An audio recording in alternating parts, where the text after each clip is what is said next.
అన్ని విధాలా మీరు నన్ను బాగానే చూసుకున్నారు. కానీ ఇప్పుడు నా మనసులో ఒక కోరిక ఉంది. అది మనసులో ఉండగానే వీళ్ళు మొత్తం మంది ఇచ్చేసి ఆపరేషన్కి తీసుకెళ్తారు.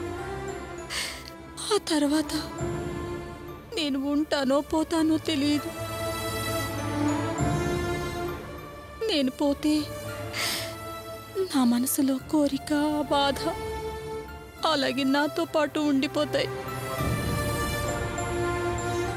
ఏమిటమ్మా మాటలు? నీకేం కావాలి? నీ మనసులో ఏముందో చెప్పమ్మా. నేను ఆపరేషన్ థియేటర్కి వెళ్లే ముందే నేనొకసారి నా కూతుర్ని చూడాలి.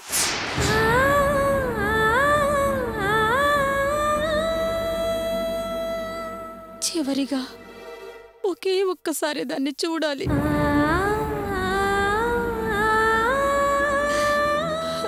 దాన్ని తీసుకొచ్చి నా కళ్ళ ముందుంచండి. మీరు దాన్ని కొట్టి బయటికి పంపించేశారు. అది ఏడ్చుకుంటూ వెళ్ళింది. ఆ బాధ అలాగే నా గుండెల్లో నిలిచిపోయింది. అదొకసారి నా ఎదురుగా నిలబడి దాని నవ్వు మొహం చూశాక మత్తు ఇంజెక్షనే కాదు, పాయిజన్ ఇంజెక్షన్ చేసినా ఏ బాధ లేకుండా చావడానికైనా సిద్ధం. అందుకే దాన్ని ఒక్కసారి చూపించండి, మీకు పుణ్యం ఉంటుంది.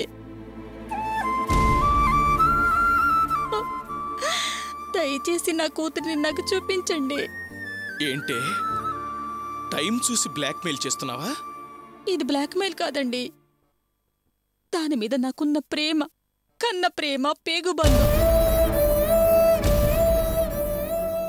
ఎందుకండి ఇంత మొరటుగా మానవత్వం లేకుండా తయారయ్యారు?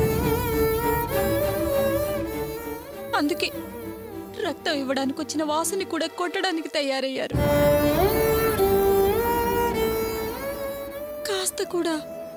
కాస్త కూడా మనిషిలా ఆలోచించలేకపోతున్నారు.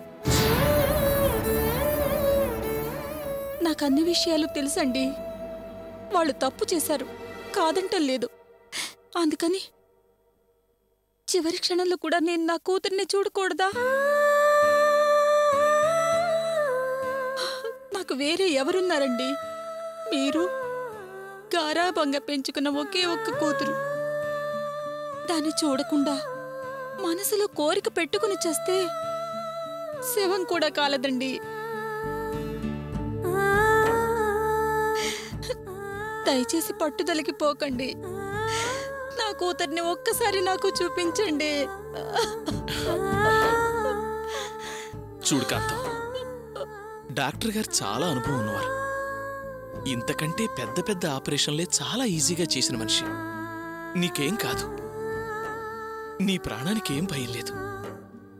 నవ్వుతూ బయటకొస్తావు. నా మాట విను. డాక్టర్ గారు, అది అలాగే అంటుంది, కానీ మీరు ఎనస్థీషియా ఇచ్చి ఆపరేషన్ పని చూడండి. మాధవరావు, ఏంటండి ఆయన అలా మాట్లాడకుండా వెళ్ళిపోతున్నారు? పేషెంట్ కోఆపరేషన్ లేకుండా ఎనస్థీషియా ఇవ్వలేం, ఇవ్వటం కుదరదు. ఆపరేషన్ అంతకన్నా కుదరదు. ఇంతకీ మీరు ఆయనకేమవుతారు? ఆయన మా అల్లుడు గారండి. మీరు కొంచెం ఆయనకు అర్థమయ్యేటట్టు చెప్పండి. ఇప్పుడు ఆమెకు ఆపరేషన్ చేయకపోతే ఆమె ప్రాణానికే ప్రమాదం. తర్వాత మీ ఇష్టం. సరే, నేను వెళ్ళి మా అల్లుడు గారితో మాట్లాడి తీసుకొస్తాను.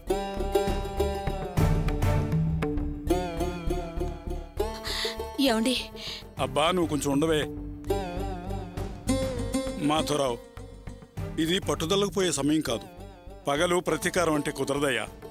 నువ్వు ఆలస్యం చేసే కొద్దీ ప్రమాదం దాని ప్రాణానికి దగ్గరవుతుంది. మావయ్య, మీకు విషయం పూర్తిగా అర్థం కావట్లేదు. అది సరిగ్గా టైం చూసి టెన్షన్ పెట్టి తన కూతురుతో మళ్లీ సంబంధాలు కలుపుకోవాలని చూస్తోంది. నేను చస్తానని బెదిరిస్తోంది. దానికి నేను భయపడాలా? ఇంతవరకు నేను దేనికి భయపడలేదు, భయపడ్ను. అవును, నువ్వు భయపడవు, నిన్నెవరూ భయపెట్టలేరు. కానీ ఇంత క్రితమే కన్నీళ్లు పెట్టుకుంటూ అన్నావే, జ్ఞాపకాలు కదిలిస్తున్నాయి అని.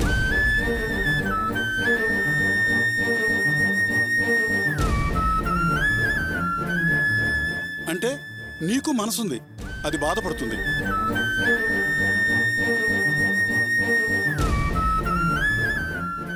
అలాగే నువ్వెంత మొరటి మనిషివైనా మొండివాడివైనా నీలో నువ్వు ప్రేమ ఉంది, నీకు మనసుంది. అదే జీవితం మీద ఆశలు పెంచి బ్రతికేలా చేస్తుంది. అయినా నీ భార్య అడిగిన పెద్ద కోరిక ఏమిటయ్యా? తన కన్న కూతుర్ని చావో రేవో తెలియని పరిస్థితిలో ఒక్కసారి చూడాలనుకుంది. అది తప్ప? నువ్వెందుకు కాదంటున్నావు? పట్టుదలతోనా? ఆ పట్టుదలను నీ భార్య కోసం కొంచెం మార్చుకోలేవా? తప్పేం కాదుగా. మగాడికి భార్యనే మంచి స్నేహితురాలు. భార్య లేని భర్త బతుకు తప్పుడు అడ్రస్ లాంటిది. అయినా నీ భార్య గురించి నేను చెప్పడం ఏమిటి? అన్నీ నీకు తెలుసు. నీ భార్య నీ కూతురుని చూడాలంటే కుదరదంటున్నావు. కానీ ఆ కూతురు భర్త రక్తం ఇచ్చాడు. దాన్ని నీ భార్య ప్రాణానికి అడ్డం వేశావు. దాన్ని కాదంటావా? ఇంతకాలం ఒకటిగా కాపురం చేశారు. మీ మధ్య ప్రేమ ఉంది. అది నిజం కాదా?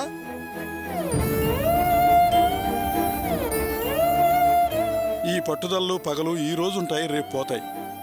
వాటి కోసం భార్యను వదులుకుంటావా? నీకు నీ భార్య ప్రాణం ముఖ్యం కాదా? చెప్పవయ్యా, చెప్పు.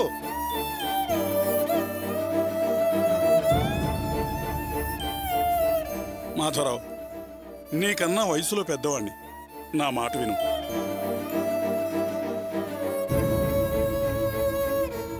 జీవితంలో అమ్మ దూరం అయితే సంతోషం పోతుంది.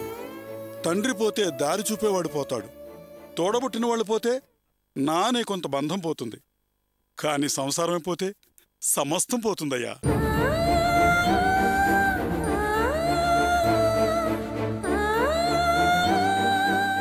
ఇంతకు మించి నేను చెప్పవలసిందేం లేదు. ఇక నీ ఇష్టం.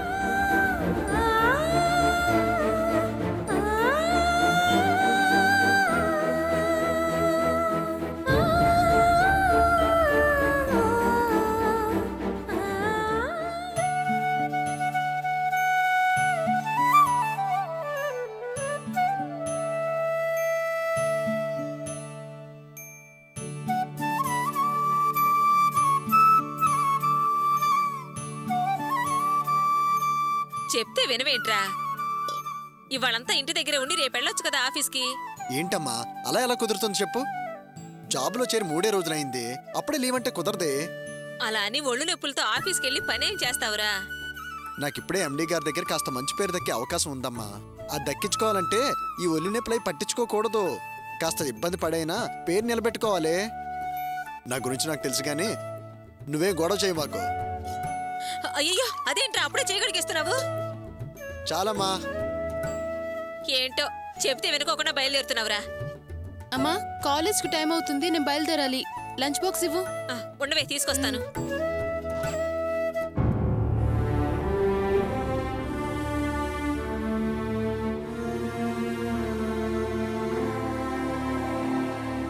ఇదిగోనే బాక్సు. ఇవాళ వాళ్ళ అమ్మగారికి ఆపరేషన్ జరుగుతుంది. అందుకే మంచి జరగాలని, వాళ్ళమ్మ క్షేమంగా ఉండాలని దేవుడికి దండం పెట్టుకుంటుంది. సర్లే, నువ్వు వెళ్ళరా. రేవతికి నేను చెప్తానులే. అమ్మా, నేను వెళ్ళొస్తానే. సరేరా, వెళ్ళరా. నువ్వు కూడా బయలుదేరవే. వస్తానమ్మా. నాన్న, నేను కాలేజ్కి వెళ్ళొస్తా. మంచిదమ్మా, వెళ్ళరే. చూసావుటే, కూతురును చూసావా? అదే కన్న తండ్రి అంటే ప్రేమ. వెళ్ళొస్తా నానా అని చెప్పెళ్ళింది. దీనికంటే ముందు పుట్టాడు, దీని ముందరే వెళ్ళాడు. చూసావు కదా, పోకిరి వెదవ, పోకరబోతు వెదవ అని. అరే, ఏనుగంత మనిషిని ఎదురుకుండా కన్న తండ్రి ఉంటే చూడకుండా అలా కళ్ళు నెత్తి మీద పెట్టుకుపోతాడా?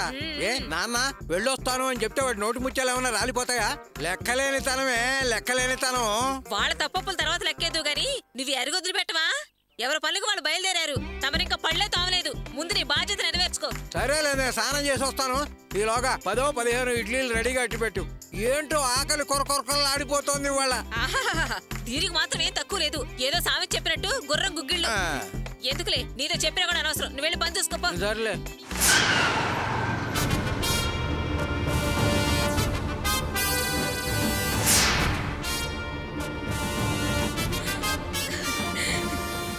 అన్నయ్య గారు,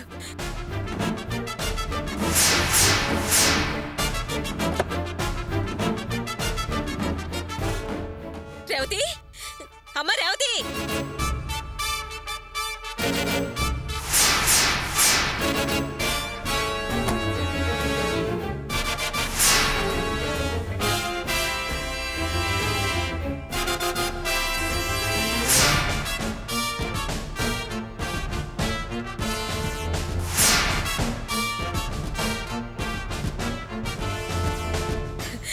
అమ్మ రేవతి, మీ నాన్నగారు వచ్చారమ్మా. రా వెళ్దాం. నేను చెప్తున్నది నిజమమ్మా. రా, కావాలంటే చూద్దు కానీ రామ్మా.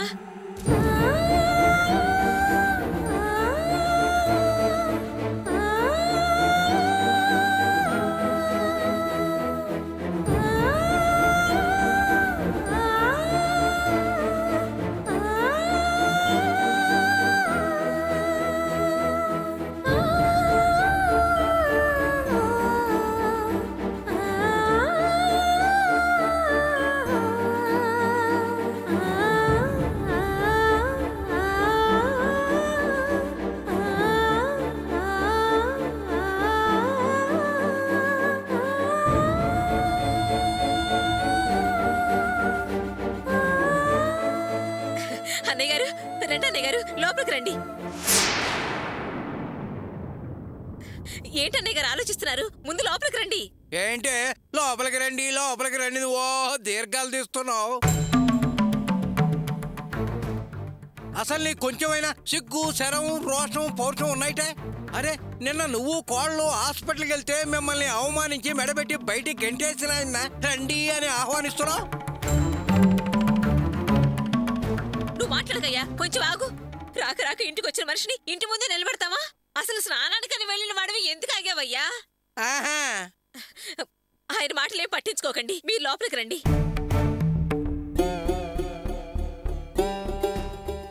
ఏంటన్నయ్య గారు ఆలోచిస్తున్నారు? ముందు లోపలికి రండి. ఆగండి.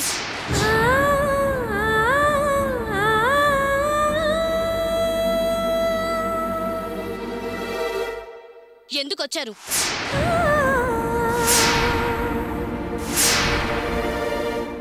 ఏ మొహం పెట్టుకొని వచ్చారు?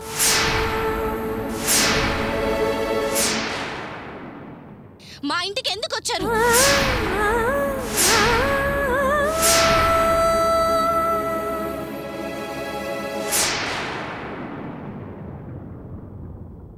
అమ్మ రేవతి, ఏంటమ్మా మాటలు? ఏదో ముఖ్యమైన విషయం ఉండబట్టేగా మాట్లాడడానికి మన ఇంటికి వచ్చారు. లేకపోతే ఇంత దూరం ఎందుకు వస్తారు చెప్పు? ఏదైనా ఉంటే లోపలికి వెళ్ళి మాట్లాడుకుందాం. అత్తయ్య, మీరు కొంచెం కామ్గా ఉండండి.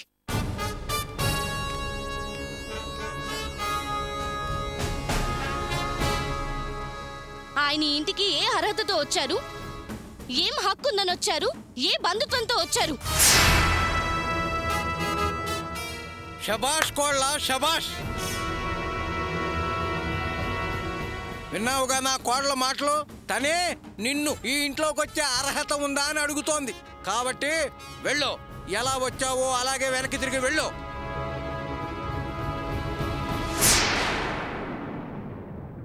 మధ్యలో నువ్వు మాట్లాడకయ్యా. నేనే కాదు, నువ్వు కూడా ఏం మాట్లాడు. కన్న కూతురే అని లోపలికి రావద్దు రావద్దు అంటుంటే మధ్యలో నీ ఆరాటం ఏంటి? బోడి ఆరాటం. ఎందుకు వచ్చారు? నిన్న హాస్పిటల్లో మా ఆయన్ని కొట్టావు. కోపం చల్లారక ఇంకా కొట్టాలని కొట్టించాలని మనుషులు తీసుకొచ్చావా? తెచ్చినా తెస్తాడు, అనుమానించాల్సిన పనే లేదు. దేనికైనా తెగించిన రాక్షసుడు. అది ఓసారి చూశాంగా, మనుషులను పెట్టి వాసును కొట్టించాడు. తనే మన ఇంట్లోకి వచ్చి నానా కల్లాట చేశాడు. తన పలుకుబడిని ఉపయోగించి పోలీసులతో గోపిని కొట్టించాడు. అయినా మేము దానికి కౌంటర్ అటాక్ ఇవ్వలేదు. ఎందుకో తెలుసా? తప్పు మా మీద ఉంది. కానీ ఇప్పుడు కూడా కడుపులో ఏదో పెట్టుకుని గొడవ చెయ్యాలని వచ్చావా? చెప్పు, నేను నా మనుషుల్ని పిలిపిస్తాను, నీ బెండు తీస్తారు. అందుకే మర్యాదగా వెళ్ళు. వెళ్ళ. అయ్యో అరవకయ్యా, అందరూ తమాషా చూస్తున్నారు. అరవకు. అసలు ఆయన ఏ విషయం మీద వచ్చారో తెలుసుకోకుండా ఎందుకయ్యా లేనిపోయి అన్ని మాట్లాడతావు? నువ్వు అనవసరంగా వాక్కే. చెప్పు, ఎందుకు వచ్చావు? వీళ్ళని అక్కడ అవమానించావు, వాడిని కొట్టి పంపించావు. మళ్ళీ ఇప్పుడు ఇక్కడికి ఎందుకు వచ్చావు? చెప్పు, లేకపోతే బదులు నేను చేసుకోవాల్సి వస్తుంది. వెళ్ళు, మర్యాదగా వెళ్ళు. నేను చెప్పేది కొంచెం. ఏయ్! ఏంటే నువ్వు చెప్పేది మేమేనేది? ఏమయ్యా, ఆయన చెప్పేది కూడా కొంచెం వినవయ్యా. ఎందుకు అనవసరంగా ఆవేశపడి ఆయన అవమానపరుస్తున్నావు? అన్నయ్య గారు, మీరేమనుకోకండి, ముందు మీరు లోపలికి రండి. అత్తయ్య, మీరెందుకు ఆయన బతిమాలుతున్నారు? మనకి మర్యాద ఇయ్యని మనిషికి మనం ఎందుకు మర్యాద ఇవ్వాలి? ముందాయన్ని బయటికి వెళ్ళమని చెప్పండి. అది కదమ్మా. కన్న కూతురే వెళ్ళు వెళ్ళు అంటుంటే సిగ్గు శరం లేకుండా ఇంకా నిలబడ్డావేమయ్యా? వెళ్ళా!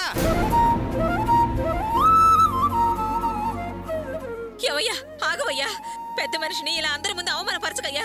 అందరూ వేడుకు చూస్తున్నారయ్యా. చూడలేవే, బాగా చూడండి. నన్ను మా అన్నయ్యని ఆ వేళ ఈ విధంగానే అవమానపరిచాడే ధర్మరాజు. మా అన్నయ్య ఎలాంటి వాడు?